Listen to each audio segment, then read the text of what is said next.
Hey there, good morning to you. I'm King 5 meteorologist Ashley Ruiz. On this Memorial Day morning, showers are going to taper as the day goes on. As a front moves in and clears the area, we have a ridge that's going to build, and that's going to help dry us out and then clear us out, and that's also going to help warm us up. So our highs on Wednesday going to top out in the 80s. Yes, you heard that right. It's not going to be long-lived. However, it's still going to be super hot for a good portion of the area.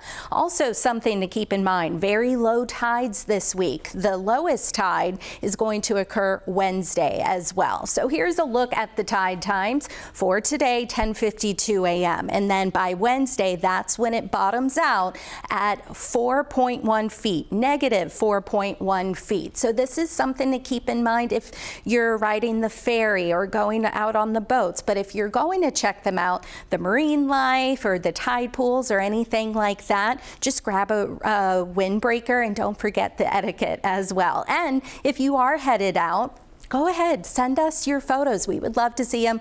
You are our eyes out there, and we would love to feature them on air. You can email me directly at aruiz@king5.com, or you can text King5 at 206-448-4545. So for the rest of the day, showers will taper generally east of I-5 later this morning, and then up in the Cascades and the foothills. That's where we'll have the best chance for rain into the afternoon. And then you see, even then, it's very spotty, but it is going to be cooler than yesterday, and it's going to be quite gusty. We could have winds, sustained winds, 10 to 20 miles per hour, all thanks to the wake of this front. Into our Tuesday morning, could wake up to mostly cloudy skies and then high clouds later in the day. So this is the big picture. I mentioned a ridge that's going to start to build, and that's going to help dry us out later today. Watch what happens as we head into Tuesday. That ridge really begins to build, and then it amplifies over the region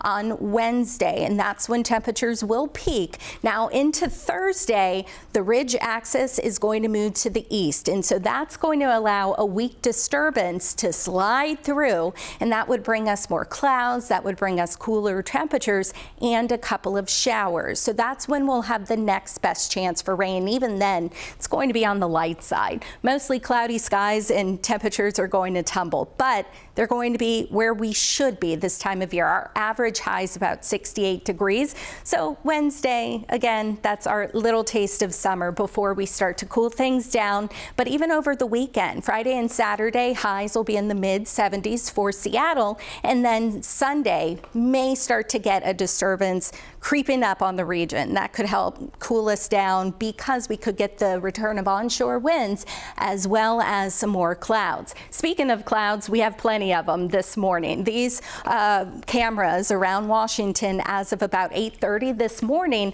and you see still pretty sloppy conditions around the area, but we're starting to see some of those clouds break up. The coast looks lovely as well. High temperatures today.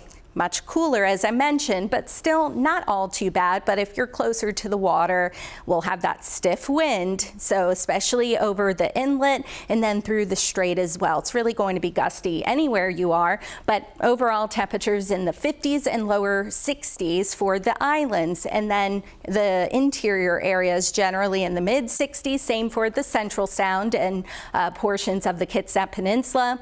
Mid and upper 60s for the South Sound, and once again we'll have partly sunny skies into the afternoon, 50s at the beaches, and it's going to be windy there. Mid 60s for Hood Canal and portions of the Olympic Peninsula. Tonight, temperatures are actually going to be below normal. Average low for Seattle's 51 degrees, so you see right around 50, mostly cloudy skies. And then tomorrow we'll have northwesterly winds, so we'll have that drier air in place. High clouds will be around, but it's going to be a lovely day to check out the tide pools and then the marine life as well. Mid 70s, even closer to the coast, it's going to be in the 70s. Wednesday, some of us could get the return of onshore winds. I'm talking the coast, but then interior areas, especially the valleys and coming off of the Cascades, we're going to have offshore winds. So that's really going to help heat things up. Eastern Washington, the 80s and 90s. We're looking looking at low and mid 80s here in Puget Sound. It's not going to be record-breaking heat, although